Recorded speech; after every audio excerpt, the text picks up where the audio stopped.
Okay, boys and girls, welcome back to the Dark Tome YouTube channel. I've awoken from my hibernation, to come and address how apparently Yu-Gi-Oh! Is going to be changing forever. Or at least until they give us a new Master Rule. Master Rule 5 has just been announced as of a couple hours ago. I wasn't able to get to this sooner because, well, The Rise of Skywalker's out. It's a good movie, you should go watch it. Anyways, Master Rule 5, it's here.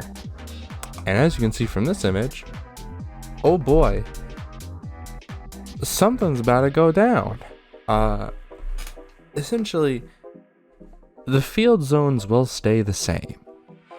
But, as for you Synchro, Fusion, and XYZ players out there, y'all are gonna have a heyday with this one.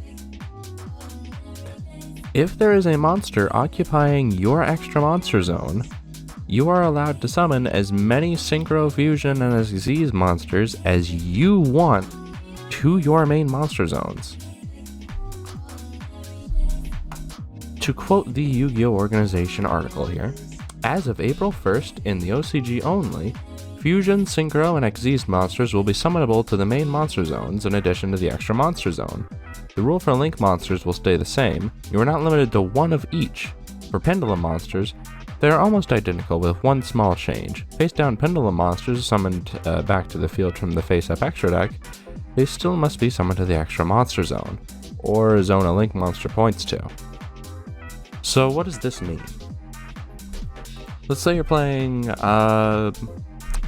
Six Samurai.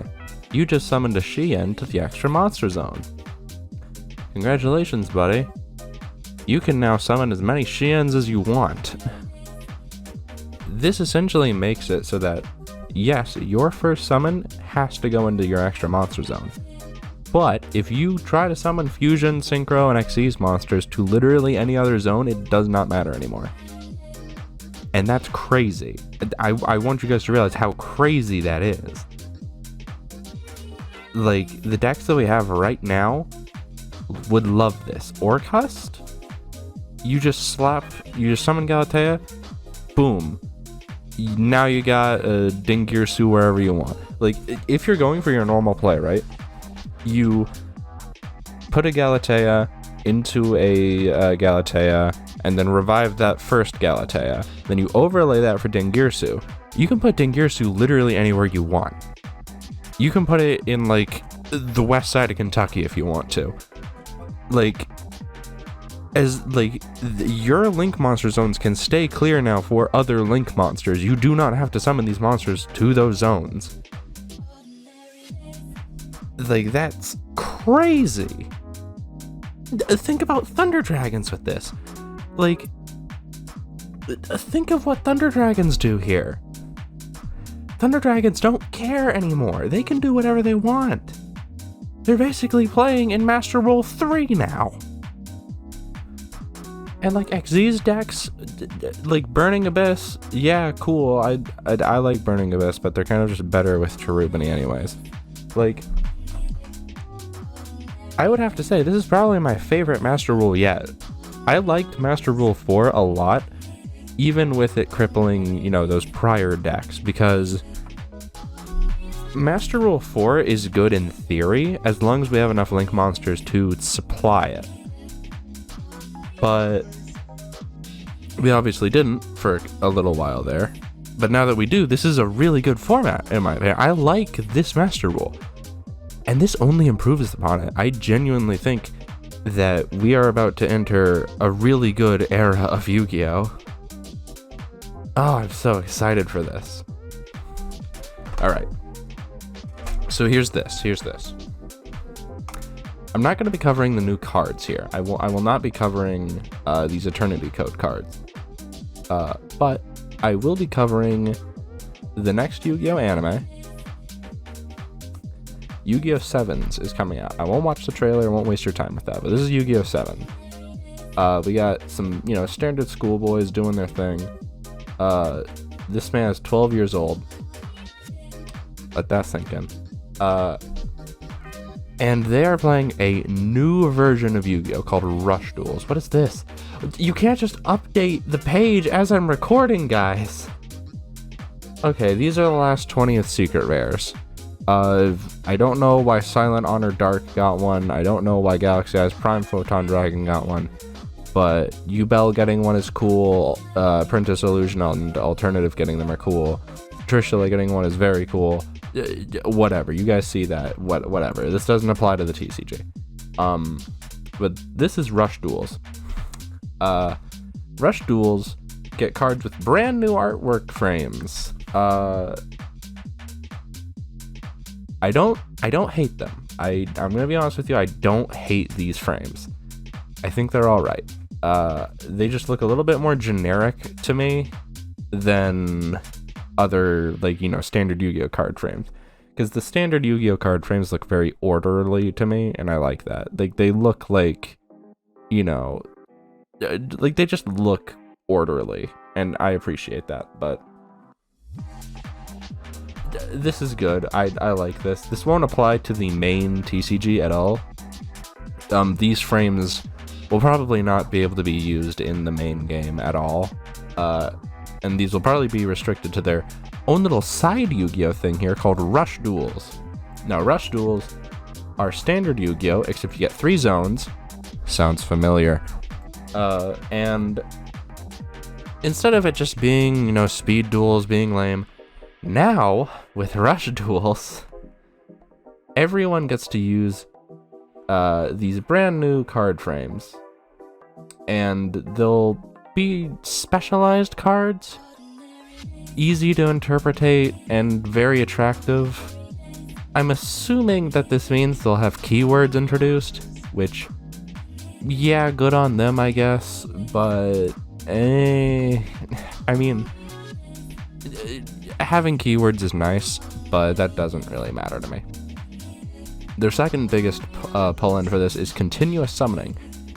Summon any number of monsters per turn. This is why it's called a Rush Duel, because you literally dump your entire hand on board. People like to say that, oh, modern Yu-Gi-Oh! Is just comboing off as hard as possible. That's what this is. And then we get the biggest one. Mass drawing.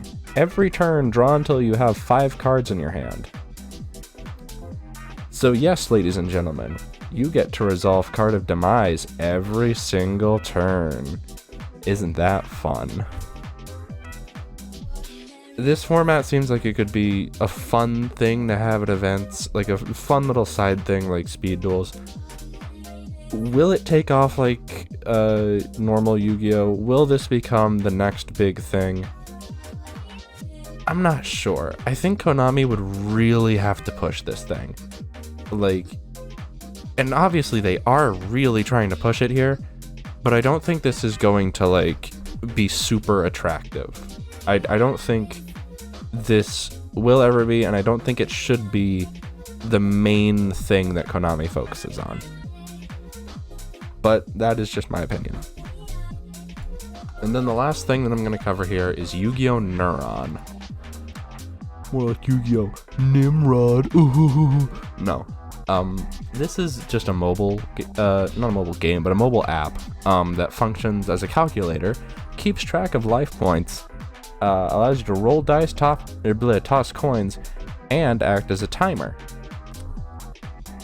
That's very good. We've been needing something like this for a while. Hopefully this doesn't have too many sound effects. Lord knows, nobody likes going to locals and always hearing that one guy.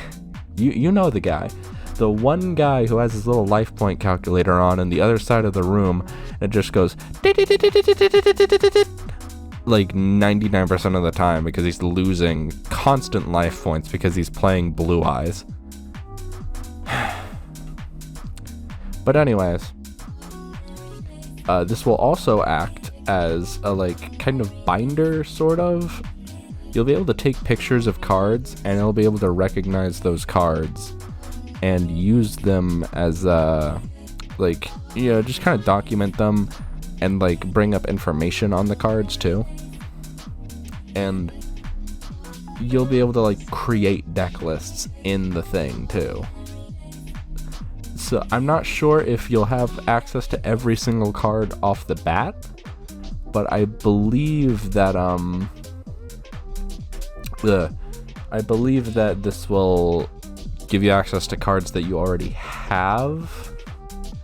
If it gives you access to every card in the game off the bat, that's much better than just things that you have.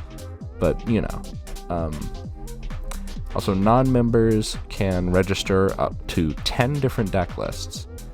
I don't think that really matters, because you're probably just going to be, you know, deleting deck lists anyways. So, you know, just a thought there. But that is all the Yu-Gi-Oh news for tonight that I'm going to cover, because I don't feel like covering any else. No, I'm not going to talk about these cards. Look, getting code breakers is cool. I've been waiting for this, but I'm going to reserve them for their own video. And she's kind of hot. She's kind of hot. I'm gonna say it. She's kind of hot. But I'm not going to talk about her. I'm going to make a Traptrix video at some point, maybe live stream it. Speaking of live streams, now is a good time to plug. I've been live streaming. I've been, you know, getting in on live streams at twitch.tv/dark_tome. You know, join me sometime. It's fun. I get to play Yu-Gi-Oh! Pro for like 3 hours and then die. So, you know, drop by if you want to say hi. This is Dark Tome signing off.